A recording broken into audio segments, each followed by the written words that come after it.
사건, 예수님이 세상에 오셔서 사역을 하시면서 이적과 기사 표적을 많이 보게 되는데, 이런 사역들을 마태가 기록하고 마가가 기록하고 또 누가가 기록하고 요한이 기록하고 이런 기록들을 우리가 볼 수 있습니다. 그래서 마태복음의 사건이 마가 누가에도 누가복음에도 나오는 이런 경우들이 있어요.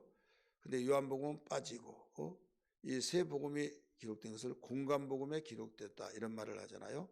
그런데 이 요한복음까지 기록되면 사복음 속에 다 들어가잖아요. 그래서 사복음서에 기록했다.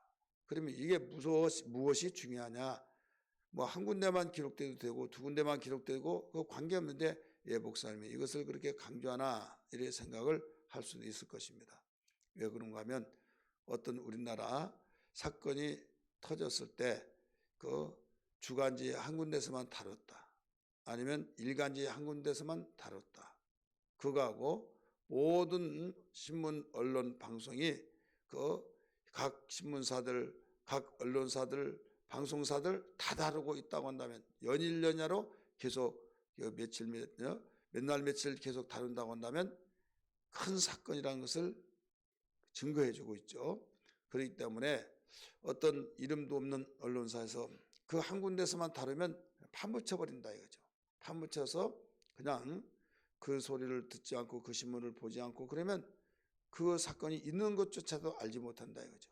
그러나 모든 언론사, 모든 방송사가 다 다루면 이것은 귀가 들리는 이상 또 눈으로 보고 있는 이상 우리는 그걸 외면할 수 없다 이거죠.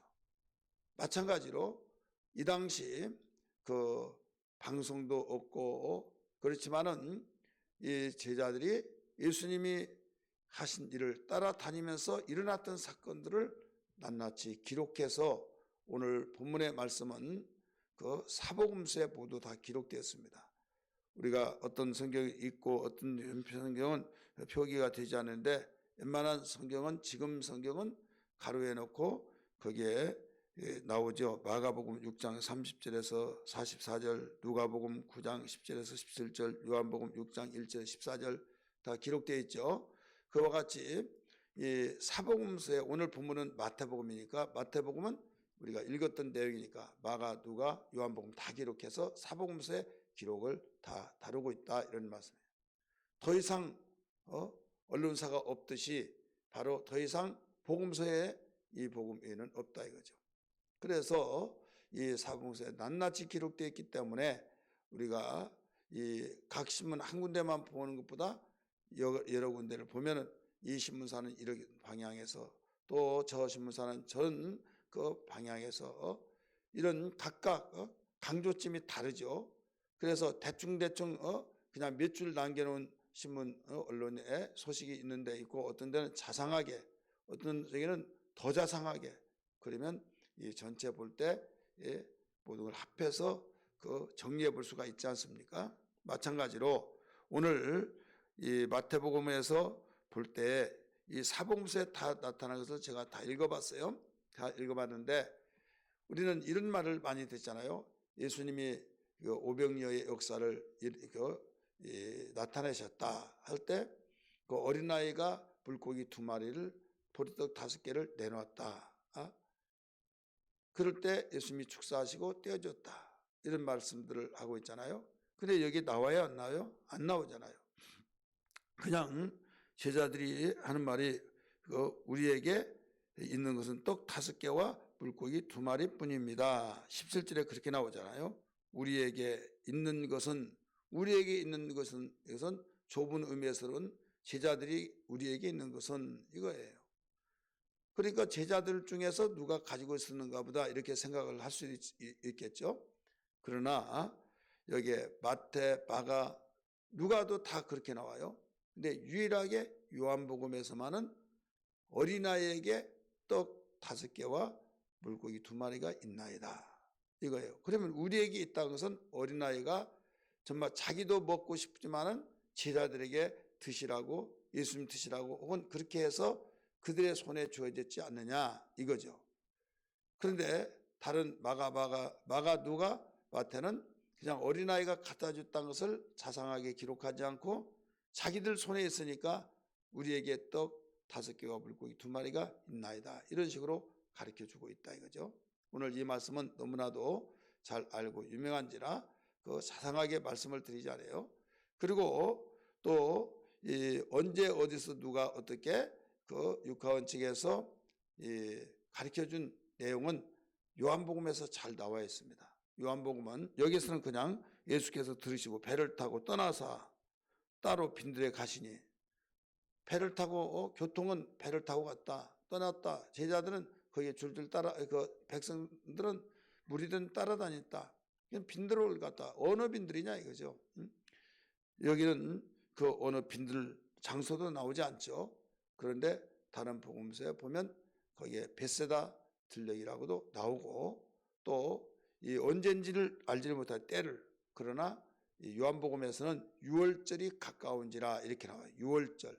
유월절은 그 오늘날 우리에게 부활절 가까이, 그래서 잔디가 있다, 여기서 잔디가 있어서 앉았다 이렇게까지 나와요. 그래서 잔디가 있으니까 흙을 묻지 아니하고 여기는 폭삭한 이런 것도 쿠션이 좀 있겠죠. 그래서 이런 부분까지 잘 가르쳐 주는데, 또 빌립에게 시험하시려고 내가 이 떡을 다 해결하라 이렇게 했다, 이것도 여기에 안 나오잖아요. 근데 요한복음에서는 나옵니다.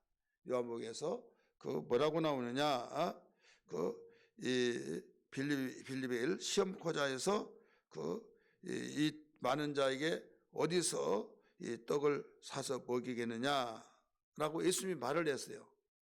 빌립에게 물어봤어요. 이 많은 자 어디에서 이 떡을 사서 먹이겠냐. 예수님이 그렇게 말하니까 빌립이 각 사람에게 조금씩 받을지라도 200디나르는 이것도 부족하나이다.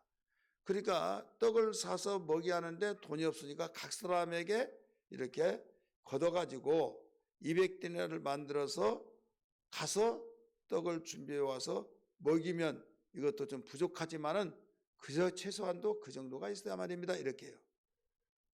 그러니까 우리가 사복음을 같이 읽어야 된다. 공감복음, 사복음 안 나오면 공감은 같이 읽어야지, 같이 읽지 않다가 보면 하나님께서 원하시고 저 가르쳐준 내용을 전체 다 이해하지 않고 한쪽으로 평양되어지는, 그래서 우리가 균형 잡힌 이 내용을 잘 알아야 된다, 이런 말씀이죠. 우리 한번 볼까요? 요한복음 6장에 요한복음 6장 몇 절을 말씀 보신가 하면 5절 6절 봅니다. 6장 5절 6절 시작. 예수께서 눈을 들어 큰 무리가 자기에게 오는 것을 보시고 빌립에게 이르시되 우리가 어디서 떡을 사서 이 사람들을 먹이겠느냐 하시니, 이렇게 말씀하시면 친히 어떻게 하실지 아시고 빌립을 뭐라고 그랬어요? 시험하고자 하심이라 나오죠. 그 다음에 4절 말씀 보세요. 3절 4절 예수께서 산에 오르사 제자들과 함께 거기 앉으시니 마침 유대인의 명절인 유월절이 가까운지라. 유월절이 가까운지라. 벌써 언제 이런 사건을 역사를 때가 언제냐 이것까지 가르쳐 줬잖아요. 그리고 이제 이 안드레가 여기서 이름이 나오죠. 8절 보세요. 8절 제자 중 하나 곧 시몬 베드로의 형제 안드레가 예수께 여짜오되 여기 한 아이가 있어 보리떡 5개와 물고기 2마리를 가지고 있나이다. 그러나 그것이 이 많은 사람에게 얼마나 되겠사옵나이까 이렇게 말하죠. 그래서 마태, 마가, 누가복음에 나오지 않는 내용들이 요한복음에 나왔다. 그리고 또 하나는 뭐냐면 마태복음은 여기에 여자와 아이 외에 5,000명 있다 이렇게 나와요. 21절 말씀 보세요. 우리 14장 마태복음 14장 21절 먹는 사람은 여자와 어린이 외에 5,000명이나 되었더라 이렇게 나오죠. 근데 마가복음에서는 남자만 5,000명이었더라. 5,000명이었더라. 누가복음은 남자만 5,000명쯤 명쯤 되었다 이렇게 나왔어요. 한 5천 명 되었더라. 그래서 여기에 이 전체 종합해서 비춰보면서 우리는 5천 명이라고 하는 기준이 분명하게 선이 그어져요. 5천 명. 그래서 이게 뭐가 중요하냐 하겠지만은 그냥 몇 명 놓고 그 했다 이게 아니라 어마어마한 사람. 대부분 어느 민족이 어느 교회든지 오늘날 우리의 기준으로 본다고 한다면 교회 여자가 많아요? 남자가 많아요? 여자가 더 많죠. 3대 2 이런 식으로 그 3분의 1은 남자, 3분의 2는 그 여자. 그 당시는 잘 모르겠지만은 대부분 그래요. 어느 민족이도 그래요. 여자보다 남자가 많은 데는 별로 없어요. 그렇다면 여기에서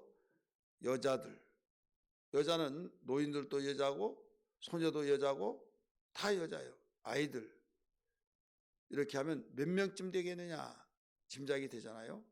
5천 명을 3으로 곱한다면 15,000명.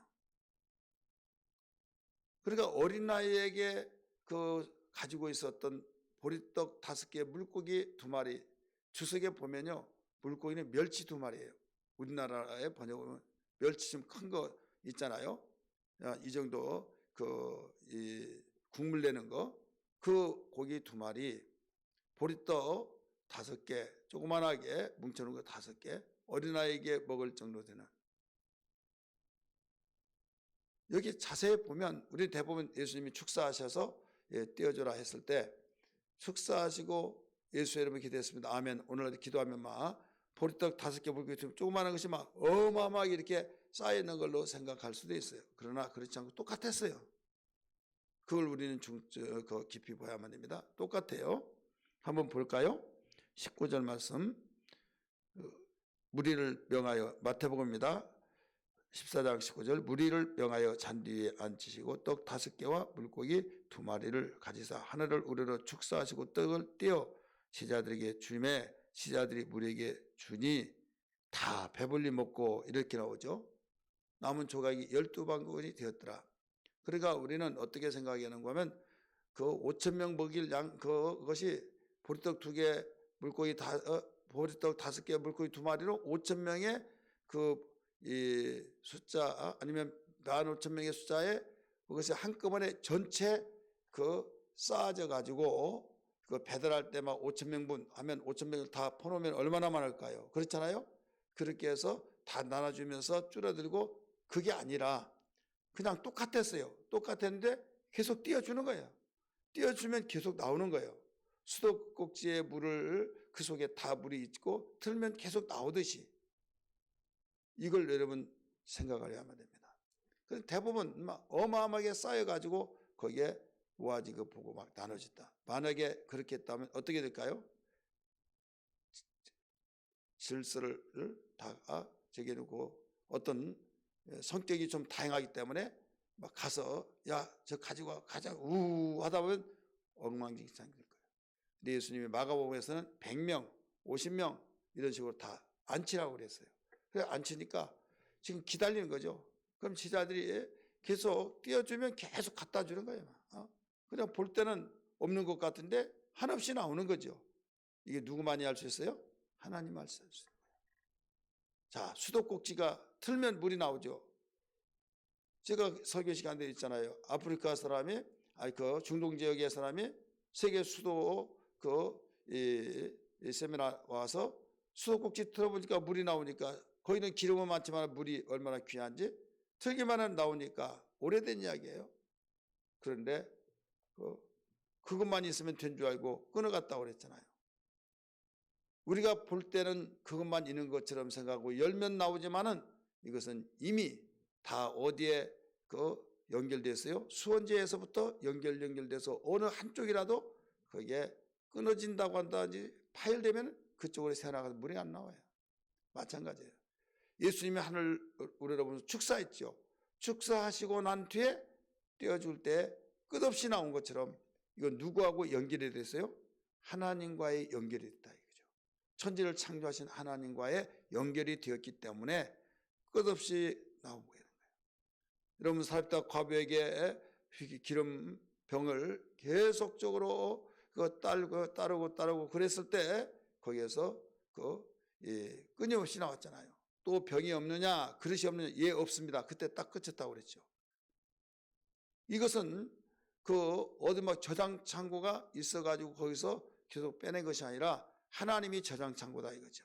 그래서 하나님이 복의 근원이시기 때문에 복의 근원이신 하나님 모시고 사는 사람은 우리가 복된 역사가 있다는 것을 가르쳐주고 있는 겁니다.